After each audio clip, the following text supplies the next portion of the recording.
On veut éliminer les Monasemi. On cherche la tête des Monasemi parce qu'il fait ombrage. Les Monasemi font ombrage non seulement aux politiciens internes ici à Congo, mais même la communauté internationale. Les Américains, les Français, les Belges n'aiment pas les Monasemi parce qu'ils combattent les Monasemi. Ils ont déstabilisé même l'intérêt de la communauté internationale au Congo. On mérite que ça la voisine n'a été. Yo que ça pembe n'a été ne pas pas soit en bongo pesa ngana que nous sommes place mususu yo tika na kasi ngana que nous sommes à côté musu na koza na encore pendant l'élection de kyo na bongo nende ngazanga de pangwa na komi konyo kama nena zonyo kama boye na komi kanena komi boye na miye bakasusu tembo kile zanderi ni na komi kanena boye ko bani suna samba suna baba oyo nzambe na ngana ko kona ngasusu tena za suna bongo te akuta bavoka. Nena kosamela ngai sulika boye nena kosamela ngai bokumesa talinga lobite mama yo ozolela pamba tala mapa ye na mikanda na ye yango yo papa bakwesa kimikana ngai na maboko na yo ngi azaka na contrat puisque azosa na kadasa dans subasima moko te bandeko pose au contrat il faut ça na subasima azani acte de vente te azani fiche parcellaire te choisir contrat kaka bongo siko bopesa kaka raison mais lupango mususu ngana lupango mususu to wela ta lupango moko te Correcteur News TV awande correction yaba news tout donc awande on assure quoi suivez Correcteur News TV.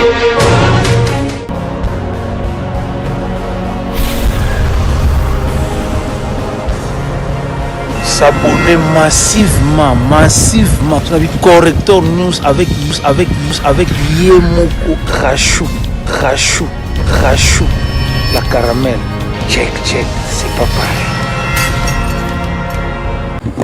Mesdames et messieurs, Congolaises et Congolais, je pense que aujourd'hui le collectif Dynamique Impunité Zéro a l'honneur de vous recevoir en cette conférence de presse qui va nécessairement aborder deux points.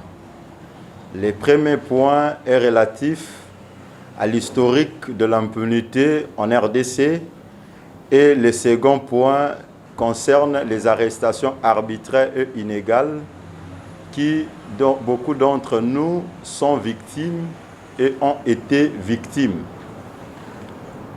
En effet, la République démocratique du Congo, depuis 1960, de son accession à la souveraineté internationale,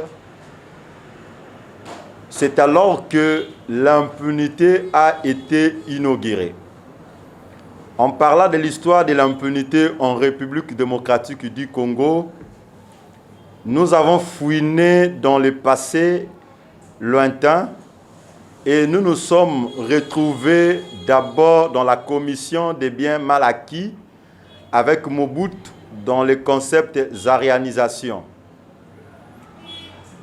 Alors que ceux qui se sont enrichis illicitement, jusqu'aujourd'hui, personne n'a songé à engager des poursuites judiciaires contre eux. La lutte contre l'impunité en République démocratique du Congo est une nécessité pour débloquer la bonne gouvernance. Et cette lutte est une affaire de tous. Cette lutte ne doit pas avoir le tribut. Cette lutte n'a pas besoin « Oh, moi je suis de l'IDPS, je suis du PPRD, je suis du MLC ». La lutte contre l'impunité, c'est cette lutte-là qui va débloquer la bonne gouvernance. Parce que l'on dit que la justice élève une nation. Aujourd'hui, nous avions un fait remarquant ici, c'est que c'est comme si l'état de droit fait mal à un certain groupe d'individus. C'est comme si demander justice pour les crimes qui ont été organisés, si vous pouvez voir notre banderole, ce sont nos compatriotes qui ont été injustement tués, massacrés. Les cas de fausses communes de Malou. Les massacres organisés par les groupes armés connus à Beni. Qui jusque-là, le peuple congolais dans son ensemble attend la justice. Récemment, ici, vous avez le cas de 47 BDK des adeptes de Némoinansem. Oui, certains vont me poser la question ici. Ils les ont tués. Ils font des choses qui ne sont pas normales. Alors pourquoi les défendre? Non. Nous condamnons l'impunité. Nous voulons qu'il y ait une bonne administration de justice. Personnellement, j'ai été en prison, comme prisonnier. Et je sais voir combien d'innocents qui sont en prison parce qu'il y avait un magistrat qui en a décidé. Parce qu'il y avait un général qui en a décidé. Il y avait un fils d'un ministre qui en a décidé. Et il y a des gens comme ça en prison. J'étais moi-même prisonnier, je vous dis. Il fallait aller moi-même à Bandundouville pour palper la réalité. En réalité, ce sont des prisonniers d'opinion.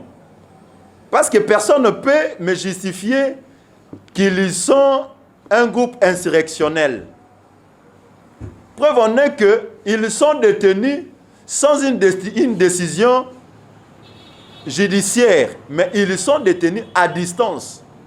Je suis arrivé là-bas, j'ai eu moi-même mal et je ne pouvais pas rentrer sans que je puisse faire quelque chose. Les prisonniers, j'ai trouvé 360 prisonniers de la prison du cinquantenaire de Bandundouville et qui n'ont pas à manger, ou les centres de santé, il y a même le CD que vous pouvez, vous les organes des médias, prendre. Et parce que nous parlons des droits de l'homme, nous avons ici dans cette salle une maman. Devant la presse, je vais passer à cette maman ici, il va venir ici, le numéro du directeur du cabinet du chef de l'État. Le directeur du cabinet, quand le président de la République a rétabli la dame dans ses droits, c'est-à-dire une veuve, et le bourgmestre de la commune de Limete bloque la situation. Nous sommes dans quel état? Jusqu'où nous allons avec ces pratiques? Jusqu'où les plus faibles seront marginalisés par ceux qui sont forts? À votre permission, les organes de presse, j'aimerais que la dame qui est de l'autre côté puisse passer ici pour qu'ensemble, elle vous explique sa situation. Mokolo président kitaki pa na biso nga na lali libanda pendant 2 mois na bana nga na somba mwa isika na pasi mbongo akopesa ndamu tina obisi mbongo wana bapesi nge isika na ngai pa kolo mabele wana ta pesi biso isika tubandi kulukuma ya kotonga pe totongi ache tubanda kuna pe ya ba locataire isika ngo abanda kina ngai mana na banda koteka mai na nga amoni mwa ndambo ya mbongo wana ebandi kosunga nga pe bana pe abandi kota papa moko aye kubima wana alobi madame esika obosomi eze sika na ngami te papa eze sika na yo ndenge nini lakisa mikanda na yo alobi eze sika na ngami te eze sika na yo te baba tekela mbaza na bengi bato batekeli nga baye alobi te papa ozotungisa mama toliembongo na ye yo esika wana ozala na ngo 20 metre oza ata esika moko opesi mbongo te ozwika na nko ndenge omesana kozwa bapanga bato na nko mama apesi mbongo na ye ndenge nini obanda kotungisa ye papa nasaka na kadastre alobi nakolakisa bino ke naza muntu ya mbongo ana monaki lokola je bandeko na ngai akoka na ngai ata koloba likambo te sala mpasi nde na nyokwami tobana likama ba 2008 titi 2018 oyo tosambi soki tosambi na papa wana nga nazalaki na bambongo yango te mbongo pesi esili yonso bato bavokama bakobima basambeli yo ti ekomi ere ya kobimisa kwa jugement omoni afuti mo epa bajuge apesa $500 juge bomela masanga bomela secret nga natali nazokoka te mbongo akopesa ata bavoka basambela likambo te papa nazobebisa mbongo boiske awa nakolonga nzambe esunganga suka kaka ye akozwa raison basali descente première fois abimi akoti epa na nga 6 mètres mobana nga atali te mama oyo likambo ekomi likambo mosusu totikila eka 6 mètre yango wana ndambo oyo totikala na totikala mi papa likambo te so likambo ekosi azwi bongo likambo esili kaka ta bandisi kokontinue ti un certain jour naza te nakendeki koteka mai nakoka kaka babengi ngai oh mama oza wapi biloko nyonso libanda toza pembeni na mai ya njili kaka boye biloko aye na mutuka de mutuka basoda abandi kobimisa biloko na ngai bazobwaka nzambe ntango président aye kokita na 2019 awa na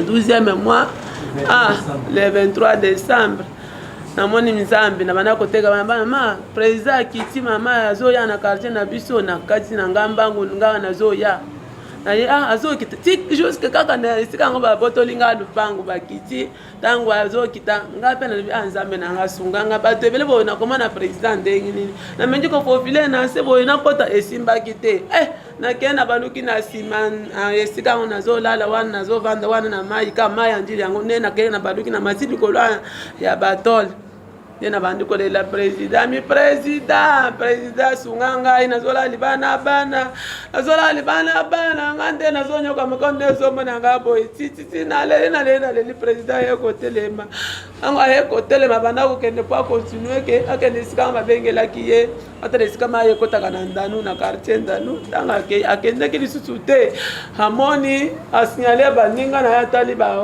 Jean nyonso bazaki na sima na ya mama nazole nini na papa nazolela nde yo sunga ngai po trouver solution pona likambo na ngai tande nazonyoka masiko nazaka isiko monika nde nazavudeni sika nazolala kaka boy président telemi bande kutanga telemi sala ke passe ali mama tika kolela atelemi ali mama ozana mikanda ya lupanga mi papa na zana ngobi mwana pesa mikanda mwana koti abisi mikanda pesa nga mikanda na ngai yangoyo musu sezana quartier oyo photocopie original pe to kimi se ba bande ko po moya na bo mango wana za te papa na lobya kubungisa ngana abungisa trash nanga na bana ngato za la susute po dossier na mone ko continuer kaka po ya ko zonge sulu bango nayo sina zalaki kaka wana nde sikoyo nazwi mikanda na nga président lobizwa mikanda lakisa mikanda nga yangoyo na lakisa mikanda tena manga nazalaki likolo na kiti boye sali loboko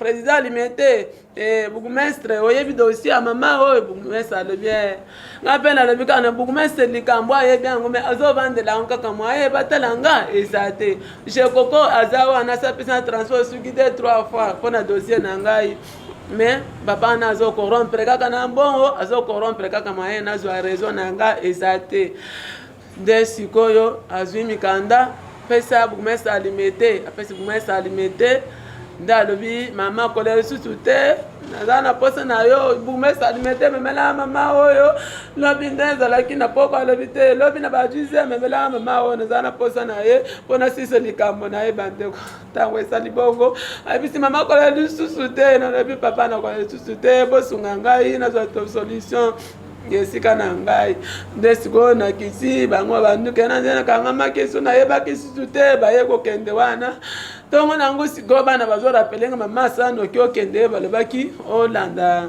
bourgmestre akende kotuke pa président ntango nakende alimete commune alimete ba 8h ya mokolo la 24 mpo tokenda bourgmestre aye koya badisi azobisa mama dossier wana ngai nakotala makambo wana te nazala makambo mosusu ya kosala ebelemi sunga ngai nazola libana président lobi okende kotika ngai ozobe kotika ngai mpo na nini nazongi na bandi jusqu'alors depuis 2019 le 23 si lelo oyo ngai nazokontinue kaka kolala libanda aye kokangisa ngai su nakela na matete kuna na buloko ke nasinye mikanda ke lupango wana kozongela ngo susu te eza ya ngai te nasala 2 jours na matete na po matete wana kasho epa bapolisier ntango aye ebisanga mama ndekaka motema pasi boy okokende makalo mima je m'en mikanda na ngai ezali ezotémoigner mikanda na ngai ekendenge pa bourgmestre photocopie bourgmestre abongisi yango naye bourgmestre pesa mikanda ngai alobi te mikanda sala na quartier nakende na quartier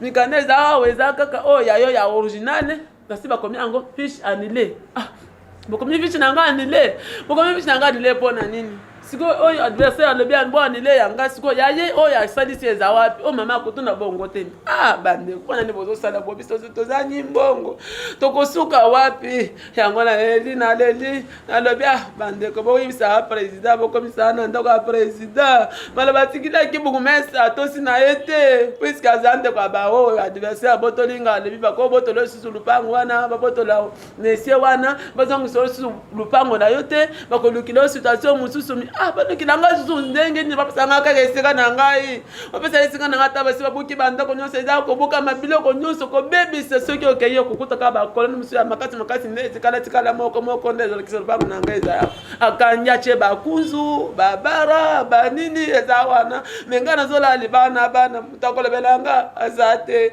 yango nazola bande ko bosunga ngai demande si vraiment dans un état de droit on peut se permettre d'arrêter quelqu'un qui se retrouve dans la résidence de quelqu'un parce que c'est moi on a période de confinement. Et état de droit, il faut que force de la loi n'est ça là. Mais c'est que nous avons assisté à la résidence de Moïse Mizaki, de la loi de la force. L'état ça là qui force, donc sans procédure, sans respecter l'état, à que ça la guerre, pas de monarchie, à Kangié, à Bomi. On a un bilan, si je peux donner le bilan. Selon le bilan, l'État congolais, porte-parole de la police, après ça qui le 24 avril. Alors, il y a eu 203 survécus, 8 morts. Non, le bilan est le Kouta. Il y a eu plus de 33 morts. Donc, au biso de Moniboye, il y a 14 morts déjà à Koufi, 12 le même jour, des bateaux Koufa dans l'hôpital quand le Fongula. Il y a 19 disparus. Disparus, on suppose qu'il peut pas Koufaki. Pour tout ça, la banquette, tout le monde a raconté, on suppose qu'il peut pas Koufaki, mais la classe n'a pas de monité. Donc, 14 morts, 19 disparus, beaucoup de blessés. Et on se demande tout ça dans l'état nini. Tout ça dans l'état nini. Némo Nansemi, Boyoko Karamutu, soi-disant qu'il a trouvé l'ordre public. Papier machette awa. Azaki na porte ma casse na mutu. Médecin va soigner qui va pour sa mutu et pour zo qu'elle a la capacité. Mais bazoki si ma casse awa. L'intention de qui va bomaye. Mais ko ko bomaye te. Longolia na angalé ba ine ipekin ba sambuse ba kangi ba vidéo ba publier. Après la SNPP au sort de ça un trouble mental. Mais quelqu'un qui a un trouble mental, il continue à écrire. Et puis, ce qu'on a écrit de la publication dans la salle quotidien. La publication quotidienne dans la salle, il continue à écrire et avec une logique où personne ne peut contester. Alors, on a un trouble mental. Si sous que la COVID-19, la clinique universitaire à cause de la COVID. Mais écoutez, avant le transfert dans la clinique universitaire, Général Kassongo a tindaki dit par la police des hommes armés de police nani a CNPP pour qu'ils ne lever. La police n'a pas que oh tu es aux animaux. Pourquoi oh ça la Covid oh bokene wapi oh nangalema mais vous soit un malade ça la Covid sans protection bon mais ndengeni on a jeep pour toucher la cabine et ça là makambo quelqu'un qui souffre de Covid vous soit na jeep à la police à 4x4 bon mais wapi nangalema sans avis à médecin traitant na yé va ça la transfert na ba policier a pire bazaki commis na nani na garde na yé ba s'opposer contre enlèvement wana ba policier na bazongi ba bengi ambulance ya nani nangalema ba message un peu patika laki ba bengi pe ambulance ya clinique pas ba comprendre que non aux enlèvements. Comment on peut venir chercher quelqu'un, un malade, un malade souffrant de Covid, sans moyen de protection, sans ambulance, sans quoi? Non, ça c'est un enlèvement. Mais c'est un peu, une clinique universitaire, un comité, il y a réponse à la clinique, et une ambulance dans la CNPP. Il y a une ambulance à CNPP, la clinique, il y a une CNPP, et il y a une ambulance, il y a un général qui sont attendus. Débat est quoi, il y a si le médecin CNPP va s'imposer, il y a la clinique universitaire. Mais qu'est-ce qui se trame derrière tout ça? C'est qu'on veut éliminer les monacémies. on cherche la tête de Moanassem parce qu'il fait ombrage. Moanassem, il fait ombrage non seulement aux politiciens internes ici à Congo, mais même la communauté internationale.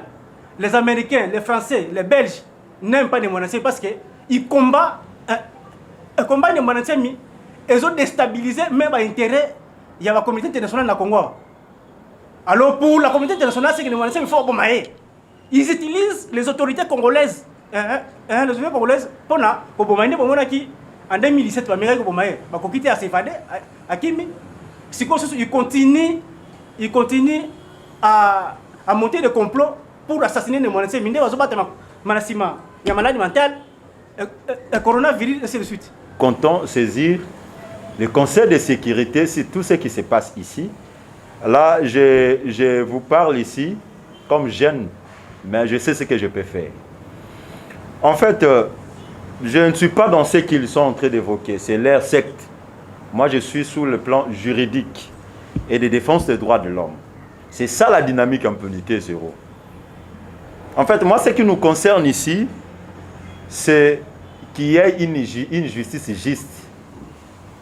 Nous ne voulons pas d'une justice de vengeance ou d'une justice de casquettes politiques. Non, ça ne me concerne pas.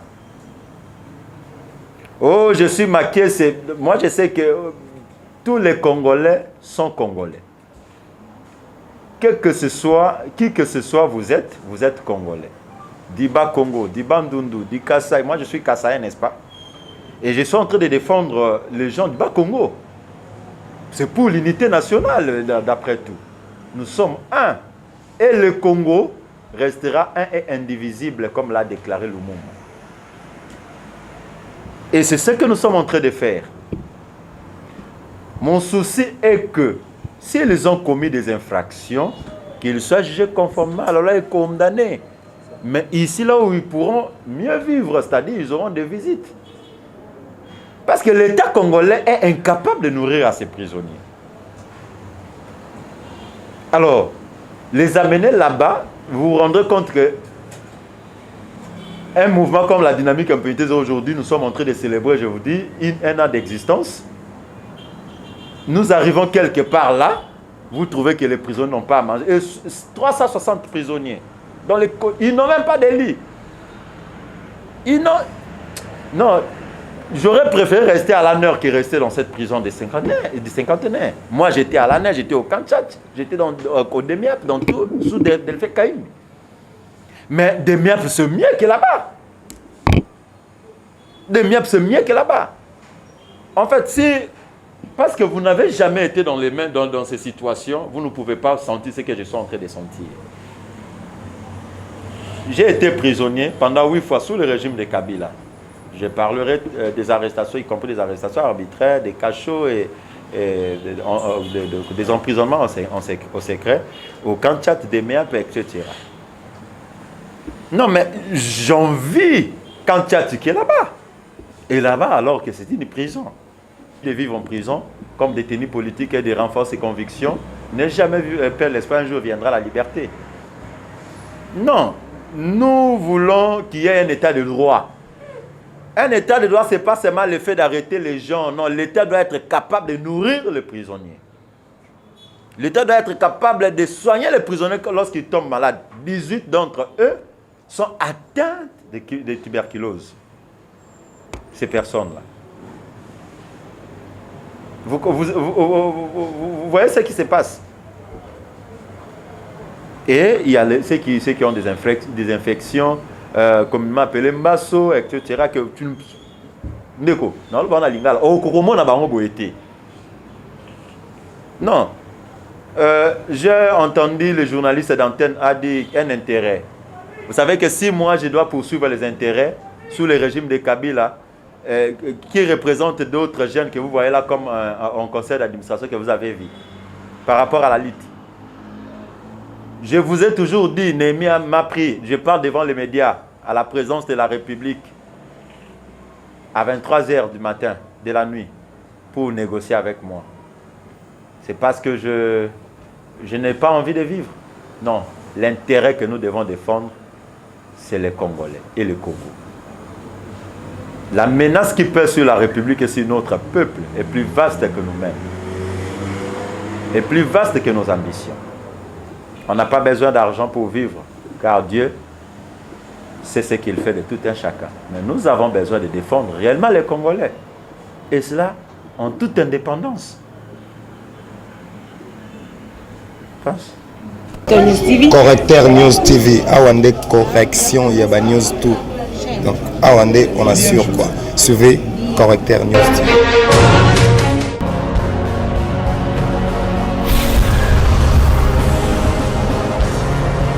S'abonner massivement. Tu as vu Correcteur News avec Yemoko Crachou. La caramel. Check, c'est pas pareil.